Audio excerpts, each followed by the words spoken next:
There's no match like an England-Australia match. You could take 11 Australians off Bondi Beach and put them in a test match here and you'd have a hell of a game. Because Australians, you know, the last thing they want to do is lose to the Poms. When you start your journey as a cricketer, you aspire to play in an Ashes series. You're pretty much defined by it. As an Englishman over here, if you have a good Ashes series or you play well against Australia, it carries so much more gravitas. You instantly ask anyone about an Ashes series, Beefy's 81 Ashes or Fred's 2005. They're iconic moments in our sporting history. Life for an English cricketer changed dramatically when Ian Botham appeared on the scene. Cricket used to be on the back pages of the newspapers, but when Ian arrived, it was front-page news, sometimes for good reasons, sometimes for bad reasons. Been known to have a drink, haven't they? One or two or so. If you're walking down the streets in London in the 80s, what's the reaction like? Well, I didn't try to walk down the streets of London very much. I had a few altercations in the early 80s, and I thought it was just a waste of time because it would end in tears. I think the 80s were a great time to play cricket, and the attention and adulation that you got, that brought the sort of sex, drugs and rock and roll to the game. You know, the image is, you know, fast bowler, fast cars, fast women. And Ian always was very much sought after to go out to parties. You'd go along and it'd be very much a drinking session with lots of booze around, and it may be during a test match, some of it. Botham is the youngest man to be made captain of England this century. He got there at 24, and the press loved him. Then he lost 2 series to the West Indies. They're very brutal, the English establishment, when it comes to repaying people for embarrassing them. And I think they feel embarrassed by Botham. I'm 24 years of age, and someone comes and says, would you like to captain England? No, thanks. No, you're not going to do that, are you? It's the pinnacle to captain your country. Australian captain Kim Hughes has the job of beating Ian Botham in this series. We sort of hope he does well without doing too well. I think this series is going to be very close, and I think it's one that the public are going to enjoy very, very much. The Australians had their pack of players back in the fold. We narrowly lost the first test match. That is victory for Australia. The second test match, rain interrupted, a boring draw at Lord's. Geoffrey Boycott playing here at Lord's in his 100th test match. He's done wonderfully well for England over the years. Boycott's nickname within the team was Fiery. He was just a ticking time bomb. And top-quality bowlers would go at Boycott hard, purely because they knew that he valued his wicket. He didn't give his wicket away, and that if you got Boycott's wicket, it actually meant something. And he's got him, and that is the one the Australians were so keen to get. And there's the man of the moment. I was here at Lord's when Botham got a pair. Golly. And that's close. He's got him. He makes a pair, doesn't take any wickets. His cricket's in a bit of disarray. And I'm afraid that's just not good enough. I walk off the ground and the members are all looking at the newspapers, or they're doing this or doing something else, and there's stony silence. Returns to silence. I thought, right, and I didn't raise my bat to them or my cap from that point on. Probably one of the worst things I've seen from an English crowd to one of their own. What do you feel, really, about being appointed match by match? Do you feel it would give you more confidence if you were given a go for the rest of the series, no? Well, it'd probably be a lot easier, yes. I defy anyone to work under those circumstances. I went up to Alec Bedser, chairman of selectors then, and I said, Alec, you can't expect me to go on like this from test to test. I'm resigning my position. So he went down to the press conference and said, yeah, he's resigned, but we're going to sack him anyway. Oh, thanks, Alec. Yeah, good on you, mate. See, it's terrible to have to tell people they're not required, but he made it a lot easier too, because he approached the whole thing as I thought he would. Do you feel relieved now you've not got the job? No, not relieved. Just sad in some ways, but it's a professional life, so you've got to take the rough with the smooth, and I just feel that it's the best for everybody. For the team itself, it was good that Beefy wasn't captain after that. And then they pulled the genius stroke and he brought Breeze in. Brealey was about the only captain who could really handle Botham and get the best out of him. I think he's got a degree in people. Hey, Buff, you want a bit of confidence in the bowler, do you? He said, do you want to play? And I looked at him and said, what? Bloody Australia, isn't it? Of course I want to play. He said, if you're going to leave me out tomorrow, you better call up for another captain, because you'll be hanging off that bloody balcony. Yes, easy as you like. And the first victim of the morning for Dennis Lillee That's close, yes. I'm afraid he has to go LBW again. Beautifully placed, and Peter Willey is gone. By tea time day 4, the game's over. We've got this game wrapped up. So let's put the champagne on ice, boys. 7 down, still way behind. And Graham Dilley came out. That was a pretty interesting hour and a half. Oh, beautiful shot. A tremendous blow through the covers to Graham Dilley. He's such a powerful man. He just really started slogging, and poor old Kim Hughes, he had the fielders round the bat, edges flying over the slips. Oh, no, it's 4 needed. It totally changed again. He became his old character. They're looking for that, let alone chasing it. You can legislate for someone getting 30, 40, 50, 60 like that, but 147? And England ground out a lead of 129, and you could sense it. And I was only watching it on TV back here in Australia. 120 odd to get. No problems. The Aussies had already got the champagne in the ice. We had a dressing room attendant called Ricky Roberts. We said to Ricky, just go across to the other dressing room, just knock on the door and just ask if we can have some of the champagne because the Aussies won't need it. And he came out horizontal from the Aussies change room with a message for Beefy sort of thing, They thought they were winning it. Marsh and Lilly had a bet on England winning it 500 to 1. Lilly and Marsh apparently saw the numbers go up on the electronic scoreboard and decided they wouldn't mind a piece of the action. Yes, he's got a touch and he's gone. Willis has taken his 6th wicket. Willis was so focused and almost in a trance. People thought I was on drugs or something.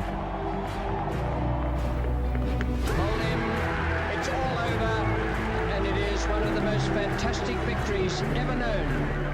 I was on the air at the end, and I'm told I caused a number of car crashes around the kingdom.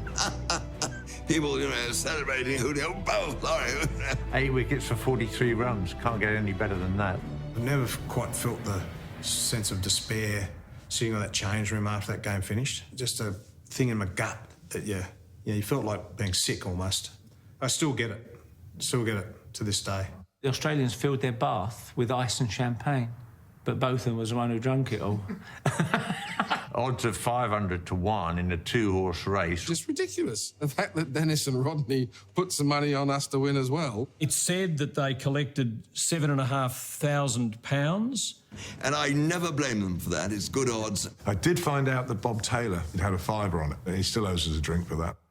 Ian came back at Edgbaston and knocked over the last 5 wickets for 1 run. I mean, you couldn't write a script like that. That's it, they start another memorable victory for England. When you get an Ashes series named after you, that's pretty big, isn't it? It was mind-blowing. Changed my life. Changed my life totally. In Brisbane, the squad was welcomed by 3 of their most ardent fans. If the English and Australian press have written this side off, these 3 certainly haven't, and neither has Bob Willis. 12 months ago, some of the Australian broadcasters were wearing black armbands about their team's performance in England, so we'll have to wait and see what happens. The captaincy and RGD Willis didn't sit particularly comfortably. There weren't too many senior players left in the side, so I was absolutely staggered when Peter May phoned up and said, you've got the job. We did well to stay in the first Test match at Perth, but Australia easily won the 2nd and 3rd in Brisbane and Adelaide, and then we came to the nail-biting match at Melbourne. This was the hardest thing I ever had to talk about for years. And very straight bowling there, and Rodney Hogg is on his way. As the game sort of wore on, it became pretty obvious that I'm getting stranded. As Jeffrey came out to bat, we're 9 down. Australia needs 74 runs to win. England just 1 Australian wicket for victory. 3 or 4 of the players, led by Rod Marsh, they gave us up. Thought, I can't watch this. Even before stumps, they've opened a few cans. Thompson hits it in the air, and that's 4. Warner drives, he looks for 2, it's wide. Ram coming across, going for the 2nd. Got him! No, he's home! Oh! What a day that was, and what a last session. Still 37 runs to go for the Australians, and 1 wicket for England. Next morning, we come to the ground, and there's 10 or 15,000 people there. It was free entry. My brother and I caught the train in and watched it, and that was sort of Ashes fever caught on and got me. Bacchus yelled out, "Resume your positions." They were all in the dressing room, mate. We were going out to bat and they're all on the booze.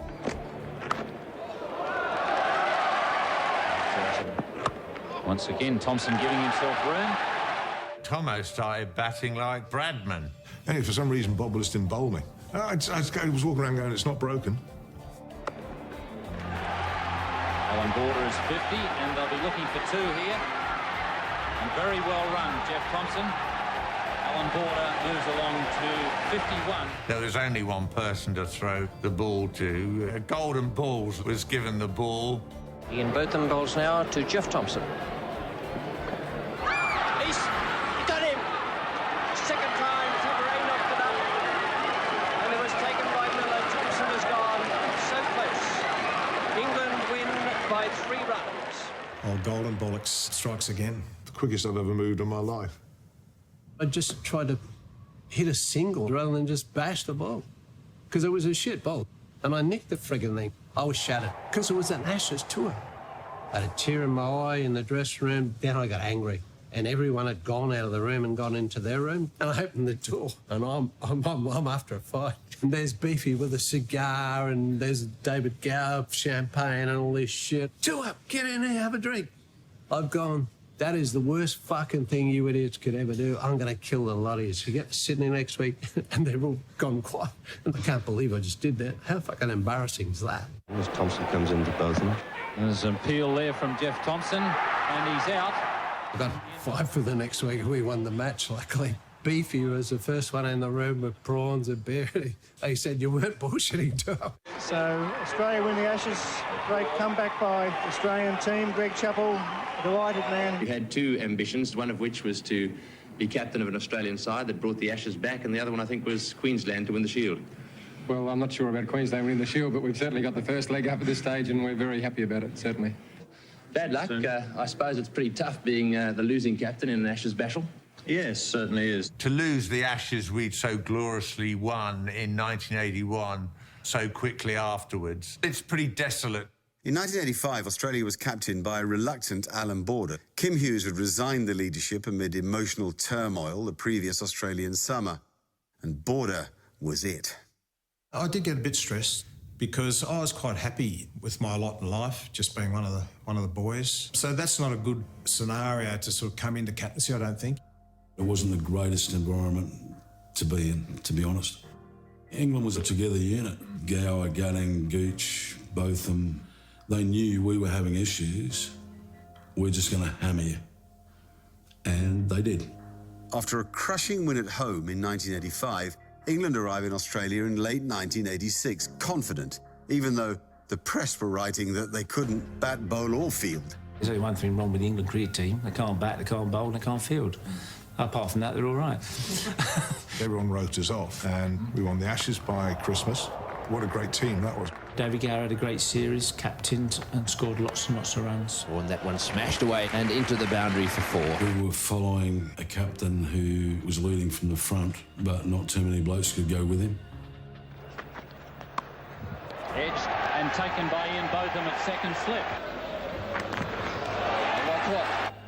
Boxing Day test, we got knocked over by Gladstone Small in just under 3 days. Embarrassing. Straight to Gladstone Small. The Ashes are retained by England. Winning the Ashes down under, you can't explain to people. It was just phenomenal. We were in the dressing rooms feeling sorry for ourselves. The Davis Cup was on television. Pat Cash was playing the 5th rubber. Lo and behold, Cashy gets up and wins. So we've won the Davis Cup. So there's huge celebrations from us there. Bob Hawke presents the trophy, and one of his throwaway comments was, it's a pity there wasn't 11 Pat Cashes at MCG today. Oh. God blimey, have we lost the respect of the Australian public? It was the dagger in the back. AB just stood up and said, right, I'm sick of being seen as the nice guys and getting beaten everywhere we go. I'd rather win games and be seen as a prick. Suited me down to the ground. That's how I play my cricket. Graham Gooch would say, good morning, Mr. Hughes, how are you? Fuck off. Merv is a bit basic, isn't he? Merv, a foul-mouthed twat in your face, sort of snarling, spitting, bearded, sort of hooligan. I suppose sport's changed now where they say it's unacceptable. Well, I'd rather people having a go at me verbally than someone whacking me behind the ear, because that's going to hurt me. I think they were the sort of inventors of the verbal abuse. Majored in it as a university subject, if you like. If I said something to you, there was no mixed message. An athlete used to sledge me. I'd say to Heels, what's he mean by that? Well, in fact, Merv, he's probably saying that you're a little bit overweight, you're a little bit ugly. So why don't he just say that? Get ready for a broken fucking arm. I was aware of sledging when I first played grade cricket in Sydney and bowling a crap ball. And the non-striker sort of tucked into me. And sort of, don't worry, mate, there'll be another pie coming down in a minute, he can't bowl. Well, who the fucking hell are you? Their attitude to sledging is completely different to ours, because they only sledge if they don't rate you, and we sledge because we rate you, but we think we can distract you. The sledging from Australia was quality. The reaction from the England players in terms of sledging was poor. You'll hear people talking about the contest between England and Australia, and some people will say it's life and death, and I don't agree with that. I think it's much more serious. It's definitely the case that edge in cricket matches suits Australia better than England. Not all Englishmen, indeed one or two, have used edge to their advantage very well. Some would say W.G. Grace. Way back when, Douglas Jardine might be the best example of that. The 1932 English side was captained by Douglas Jardine. It included wicketkeeper Duckworth and fast bowler Harold Larwood. Bodyline was a combination of bowling at the batsman and a close field. The story of Bodyline, good heavens, Jardine was an absolute tyrant. He was at school at Winchester. And when they heard at Winchester that Jardine had been picked to captain England and Australia, someone said, yes, we may very well win the Ashes. He said, we'll probably lose at Dominion. My grandfather was vice-captain during the Bodyline series. Vic always said that he wanted to give it back to England, but Woodfull wouldn't. He always felt that if Australia had given it back, it would have been short-circuited very quickly. Jardine was arguably the most important English cricketer ever, because he was the first one to look in the face of an Australian and say, we can win, even if we don't necessarily go about it in an orthodox fashion. The Adelaide Test, Woodfull got hit over the heart by Larwood, and then Bertie Oldfield went to hook one, top-edged it and got a fractured skull. That night, there was a knock on the door in the Australian dressing room. It was the manager of the England side. I want an apology from the Australian player who called Larwood a bastard. And Vic turned back into the dressing room and he said, which one of you guys mistook Larwood for that bastard Jardine? Vic wanted to give it back to England in 32-3, but here am I, captain of Australia in 74-5, and we've got Dennis Lillee and Jeff Thompson. And I remember thinking, Vic, we gave it back to him for you, mate. Sydney Cricket Ground, December 1946. When the Englishmen went out to field, they didn't know whether Bradman would still be the terror he was pre-war. Bradman and Barnes each scored 234, a record partnership. He played 52 Test matches. He only ever played Test cricket in England and Australia. He averaged 99.94, didn't he? I mean, had he got 4 runs in that last innings at the Oval, he'd have averaged 100. I came to Lord's for the first time with my mother and father in 1948, Bradman's Invincibles. And we were sitting on the grass, watching the Don bat, and one ball came wide of mid-on, and it bubbled over the rope. I didn't stop it, but I got a hand on it. Actually getting your hand on a ball that the Don had hit, life doesn't get much better than that. In April, they set out on a mission that some thought was impossible, to regain the Ashes in England. The English press contemptuously wrote them off as the worst side ever to tour England. It's been in some of the papers. How do you consider that? A bit harsh. It's not going to be hard for me to motivate my troops here because, you know, they were seething. You could just sense the guys saying, you're kidding. On this tour, we aim to go out and try and win every match because I really do believe that if you get into the habit of winning, it makes it a hell of a lot easier all the way through. He was just the right man for Alan Border at that time. Border probably needing the kind of black and white certainty that someone like Simpson could provide him. If you're captain of a bad side, and I've been captain of a bad side, it's a horrible job. What we had on that side was a lot of different types. God, I love that. And not everyone enjoyed Simo's way, but they can all say that as a result of having him in their cricketing lives, they became better cricketers. That's all you can do as a coach. And I think that was always very important to me. I'm very proud about that. England, the home of pomp and ceremony, the birthplace of good breeding and fine manners, and the next port of call for the one and only Mervyn Hughes. When we landed, there was a lot of focus on me as a character. You got to see the manager first before I do any talking photos of fun. Yeah. Just thought, what's going on here? And AB said, well, no one rates us, so they're looking for a story. Is Alan Border? You're looking sideways, obviously, at Mervyn Hughes. You wouldn't want to stand too close to Mervyn in any situation. Gee, for about a month there, I was killing it. There were two things that weren't very popular. One was no wives on tour. When that happened, there was a bit of, oh, no, you can't do that. Oh, mate, I was a single bloke, didn't worry me. Yeah, what the hell, hey? There was that, and then I did make a conscious decision that I would sort of be very standoffish to the England players. Mr. Grumpy wasn't talking to anybody. Stone cold, not a word. It made an impact.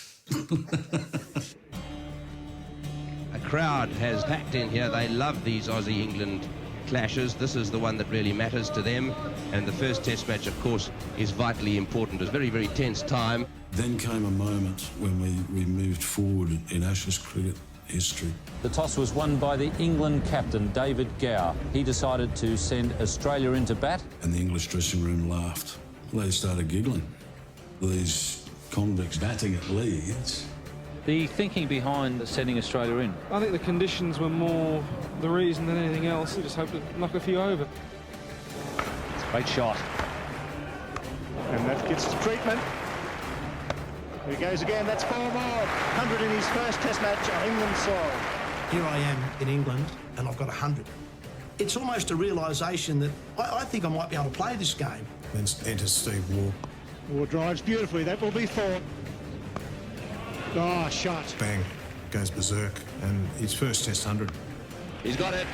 Beautifully played, Stephen Waugh. Have a look at those Aussie teammates of his. Has been one of the great hands. What an innings. We took the English on in a way that they did not expect. We went out and won by an innings. They stopped laughing then.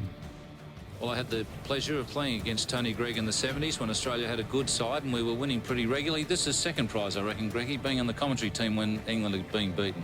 The fact that England can now only win this series 5-1 is a bit disappointing to me as well. Merv Hughes into De Freitas. And he's bowled him, so Merv Hughes finishes off the Test match. Australia have had a terrific victory here at Headingley. We've come from being the worst team ever, and we won the first game. Momentum you get from that is incredible. Whenever you come back for the second Test match, having had something like a defeat like that in the first one, it's a question of putting that all behind you. Welcome to Lords for the second Test. Australia leading 1-0 in the series. Hughes comes in from the members' end. Mike Gadding taking guard. Up near it goes, he's gone, yes, he's out for a duck, beautiful bowling. Walking off at Lords, having got out to Merv Hughes, Booney was at short leg, and before he'd even caught, he was smiling and saying, it's a shit way to get out, Gat, isn't it? Terry Alderman from the nursery end.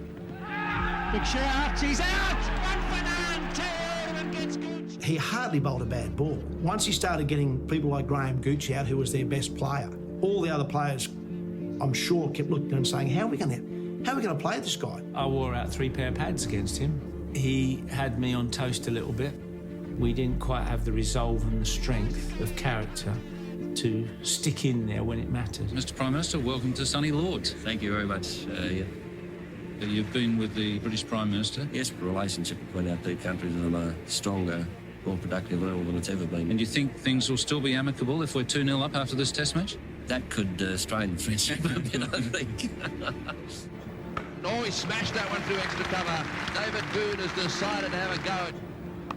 It was so important to me to make runs in that game to show the English that I could play. So important. The Ashes holds so much. Waugh smashes up, that's good bit, down the hill it goes. Victory for Australia, well played by 6 wickets. The second Test match at Lords, Stephen Waugh and David Boone. We'll obviously fancy our chances, but there'll be no relaxing from this team. I'm thinking 2-0 up, 4 to go. We've got to keep the foot on the throat. And that's the scene after the worst storm in 25 years they've had at this ground here in Birmingham. And that was the situation at the back of the ground on the Edgbaston Road. And the English Bobby winning the Man of the Match award. I got selected in the third Test match, made my debut, and I just remember wearing my jumper, being as proud as you could possibly be to put on an England jumper. Ian Botham was also back after injury, but with so much rain, the game ended quietly in a dull draw. Dean Jones provided the only real highlight. He made a wonderful 100. As the series then moved to Old Trafford, the English dam wall was about to break.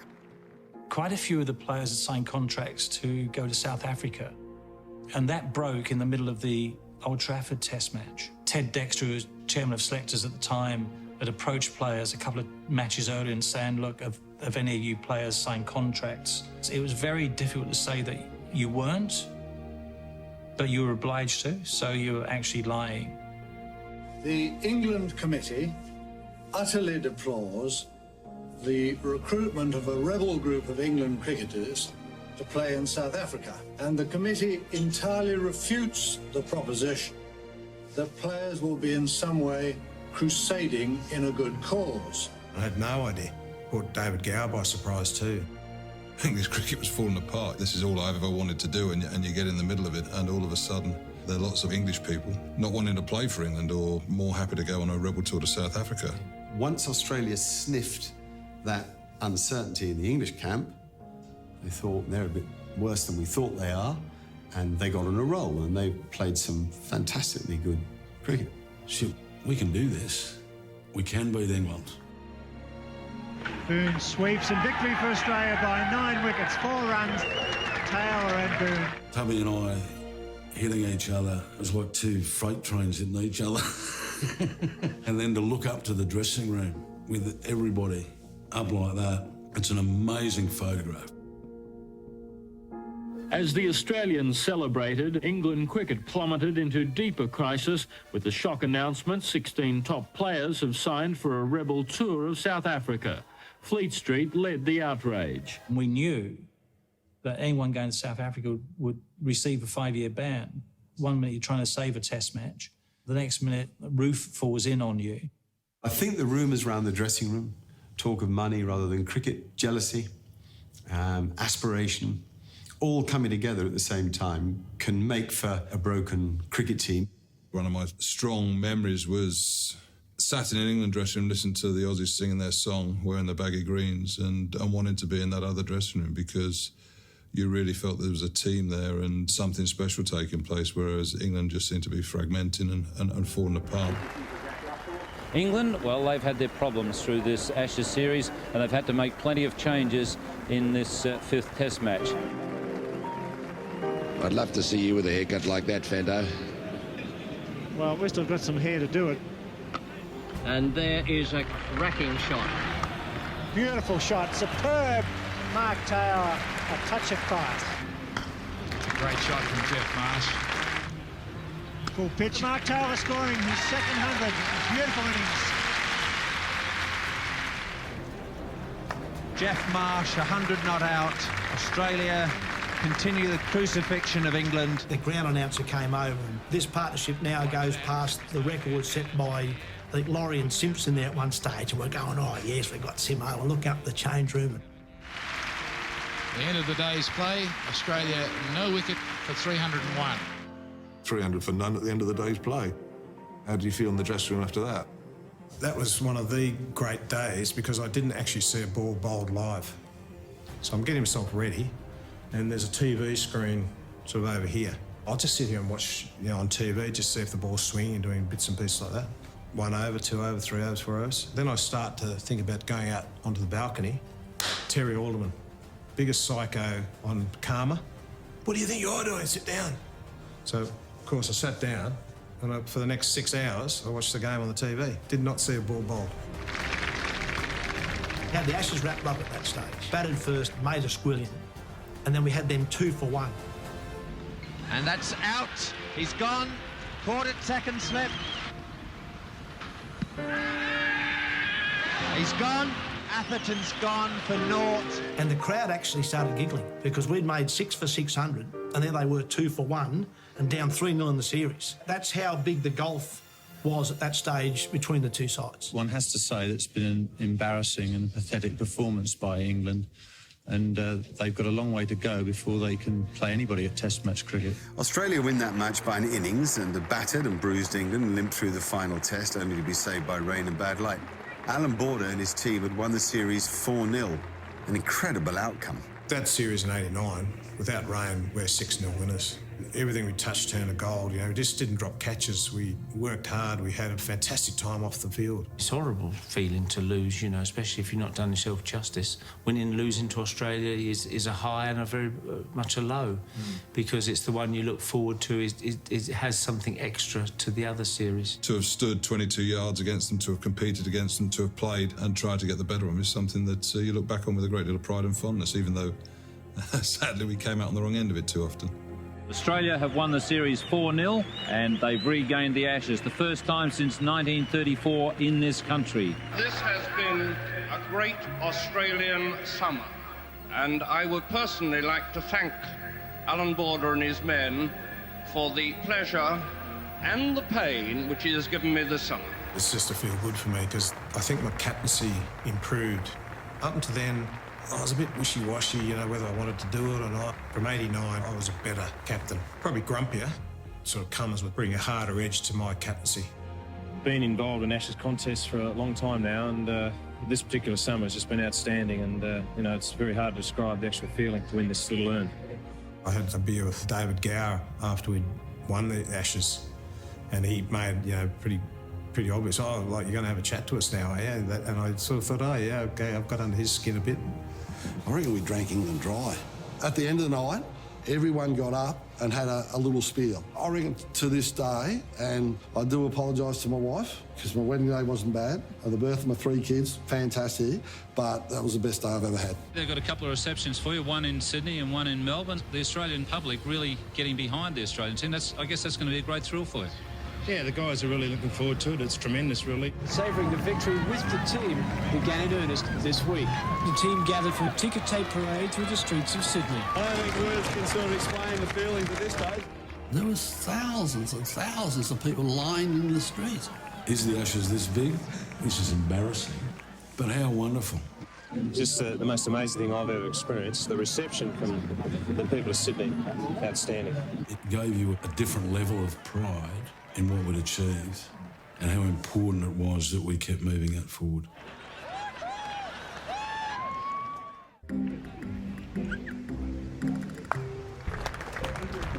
The rivalry is massive if England win, but if Australia win, I just play it down and go, no, fair play to Australia. Deep down, I'm devastated. Whether it's English attitude, I don't know. We need to toughen up a bit, definitely. We were a little bit more reserved, don't we, you know, us Brits. So we were a little bit more polite at the start of the day. The Poms are classic in the restaurants or on the street or in the trains, wherever you see them.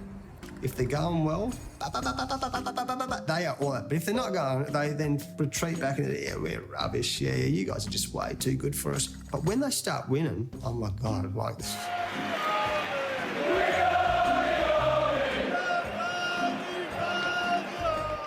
On the Barmy Army Boxing Day test against the Poms. I remember going to the press conference after and sledging the Barmy Army, who had been bagging Brett Lee every ball, no ball. And I said, the Barmy Army, most of them are 50 kilo overweight, beer drinking knobs who know nothing about cricket. Well, fuck me.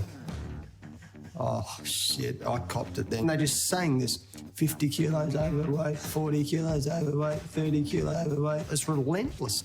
But it was a good lesson. Sledging the Barmy Army, silly prick.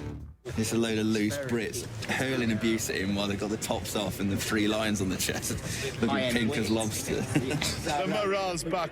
You can see us here today. We're up for it, you know what I mean? Sorted. We never came here expecting to win the series anyway. Sure does. No, we didn't. No, we didn't. One of my early memories was being down on the boundary. Jippo, where's your caravan?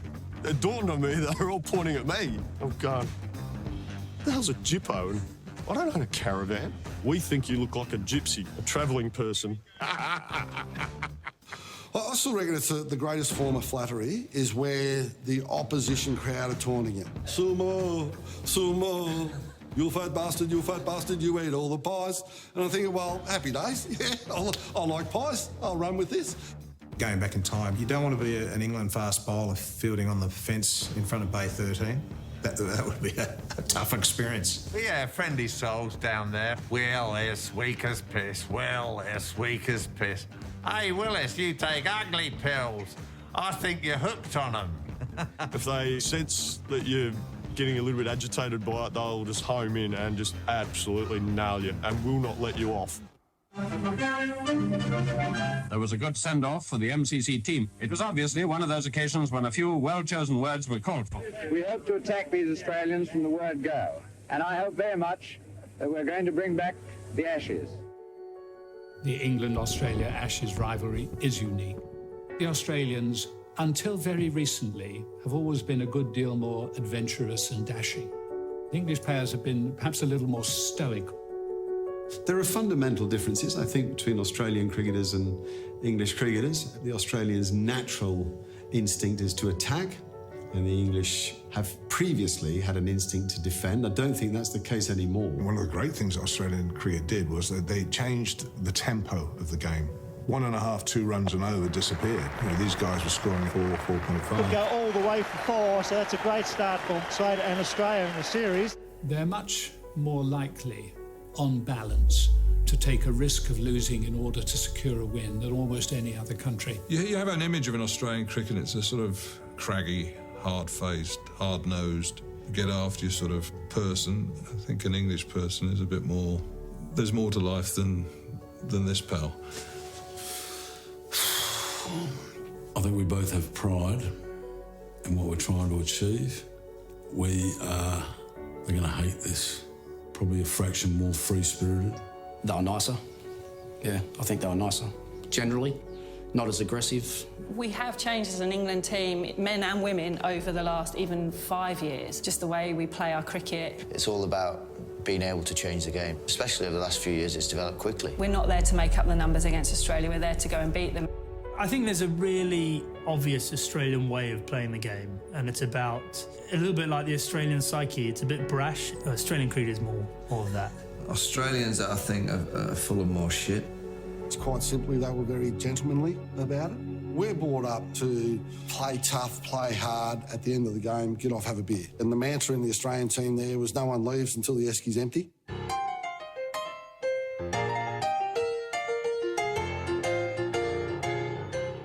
Yeah, we enjoyed a beer. We enjoyed a night out. No real hard rules, no curfews. Although the boys in the 70s will tell you they got it right. We used to get on the plane. This is no bullshit. And the hostie would be standing there with a platter of beers of all sorts.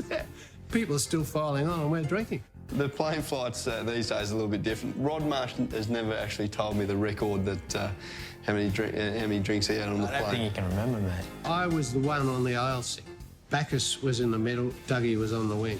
Someone's got to create a record for other people to break, but you don't get that service on an aeroplane anymore, so don't try and break it. Well, I'll never forget the pictures of Rod Marsh coming off the plane when they were touring over here, which was very, very funny. I had to stick his false teeth in, and that was the worst job. I've got a bull mastiff at home, and it dribbles almost as much as what Rod Marsh did on that tour. The Brits have got plenty of reason to be worried. Big Bad Merv in serious training. Just think you'll be nice and tired when you get on the plane, so you'll sleep and rest and be all ready for... I'm going to drink. I'm going after Rod Marsh's record. It's only 48 cans, I can do it. Well, Border wasn't quite so confident about that. It has been discussed, but I don't think we're in that calibre, any of the guys, so there's not much point having a go if you're going to end up one short, is there? Then Bernie comes on the scene. Yeah, they don't talk about that. All I'm going to say is hell of an effort. No, you can't. It was a different era. Boys having a few beers on the plane, and then one thing led to another, and 10 or 15 later, I'm gone. 52 cans later, we pulled Bernie off the plane. But he was fine. Well, when I say fine, he was struggling a bit, but better than you'd imagine. But in those days, it was a 30-hour flight, so it's only, what, a can and a half an hour. Easy. I don't know how Bernie did it. Look, there he is right there. Oh, how he did it. Unbelievable. Beefy tried. I mean, I think Beefy got to about 42 and got bored. It's a different culture now, and it's just the way it was. Never had a hangover in my life, and I don't know if that's a good thing or a bad thing. I should have had a lot, thinking back. These days it's changed. Now they're all meditating and the spiritual healing. We certainly didn't try and break any records. I'm not sure if I had that many drinks I'd be able to walk again. Unbelievable, isn't it? One every half an hour, isn't it, for the whole 24 hours. It's impressive, that. That's good drinking. Not sure they'd have 52 cans of beer on the plane now. And no one took on the beer challenge. There was some interesting flights. I sat next to Darren Gough for 21 hours flying into Perth. He looks out the window, looks at me, and then just says it's amazing how low these planes get when they're coming into land. And he hadn't been drinking, so I can't even blame it on one can, let alone 45 cans. You're an English cricketer during your heyday in the 90s. Does it piss you off, thinking back now, that you were just unlucky to play in that poor decade? Yeah. Angus Fraser is the bowler now. I played between 89 and 98. Didn't win an Ashes series. It's close, he's dropped it. That really was a regulation catch. If you look through history, there are decades where, for whatever reason, the talent that emerges isn't particularly strong. In the air, got it! Oh, he's rocked it. That is unbelievable. And so if you try to name great cricketers that came out of the England team in the 90s, you'll find it surprisingly difficult. Touring Australia wasn't much fun. The people were hard. The cricket was hard. The media was hard. Nailing you day after day after day, humiliating you. I think he started, I think he was about 7 foot, but I think by the time the Atherton regime finished with him, I think he was about 6'2". Australia told you where you were as a player. If you had any flaws in your armoury, it exposed them. Obviously, growing up in that era, all my memories were of England getting thumped by Australia. You know, they had so many players. They just kept chopping and changing. Guys that played one test, they're out, next guy comes in. You know, that was like traffic cops. So I don't know how... It would have been really tough. I feel for the English players in that time. I think as an England player, you at times didn't feel valued. Well, if you don't want to play, we'll go and get someone else. We were very sort of dysfunctional. So Australia had the upper hand, and little did we know that we had one of Wisden's 5 greatest cricketers of the century about to emerge, and that, of course, was Shane Warne. The one thing we do know about Shane Warne, he's very promising, but this is very much a learning tour for him. In 93, my first tour, I remember sitting on the plane with Merv. We're on a flight over, and so I'm the experienced campaigner now. I've been on one tour at England. I know what's going on. And I said, what's an Ashes tour like? I saw 89, I saw 91 in Australia. And he said, mate, put it this way. We're sponsored by a beer company. And we're only playing England, and they're crap, so we're going to win. So it's going to be the greatest 4.5 months of our lives. I said, OK, it should be good fun. So we get to the first test match, Old Trafford. It was my turn to come on a bowl. AB said, right, you next over that end. I went, oh. Shane Warne is to come on at the Warwick Road end. I'm thinking, geez, this is a bad time. They're one for heaps. I remember being that nervous, and I thought, geez, how am I going to land this? Rightio, let's just really rip one.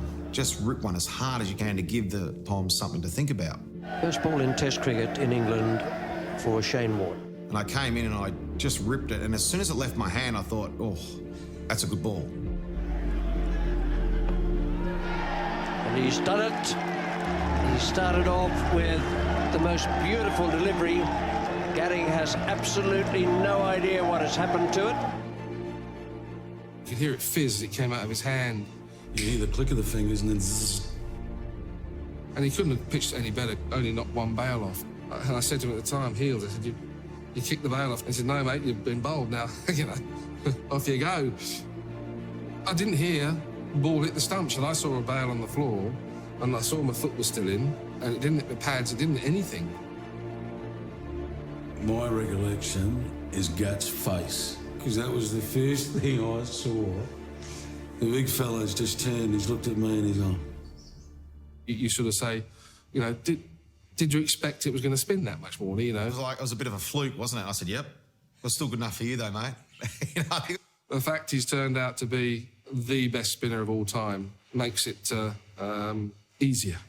That ball changed my life in so many different ways. Next day, I was reading 10 things you know about Shane Warne, and I'm looking at, hang on, I didn't know that about me either. Oh! Yes, he's bowled in. That was a flipper. Stewart, hook, line and sinker. As a once-in-a-lifetime, once-in-a-generation cricketer, he controlled me. I think they were gone in the heads. We had the psychological edge over them. And hit the pad. Yes, he's got him. That's out. LBW. 94, MCG, and I got my first hat-trick in any form. I'd never got a hat-trick before. Yes, he's got him. First ball. Shane Warne is now on a hat-trick.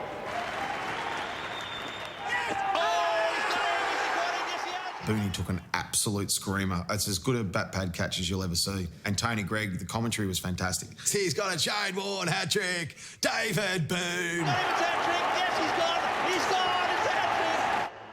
We allowed the Australians to, at times, bully us, whereas collectively we should have stood up for longer and been stronger. You know, they're a better team. I'm coach. We tried so hard to stay with them. That was my biggest frustration. I played in the 7 Ashes series and was consistent in all 7. Played 7, lost 7.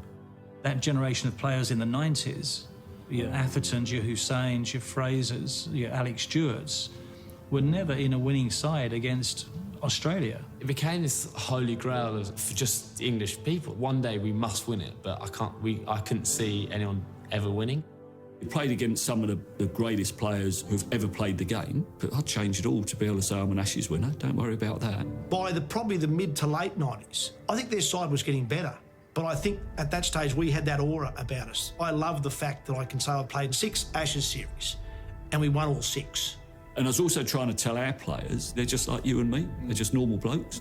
Respect them, but try and break down that aura.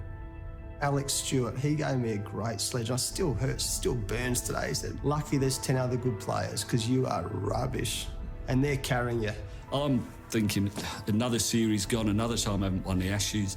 I said, listen, there's 10 great blokes in this side and great players, and then there's you. You've made no difference at all to this team. Alex Stewart.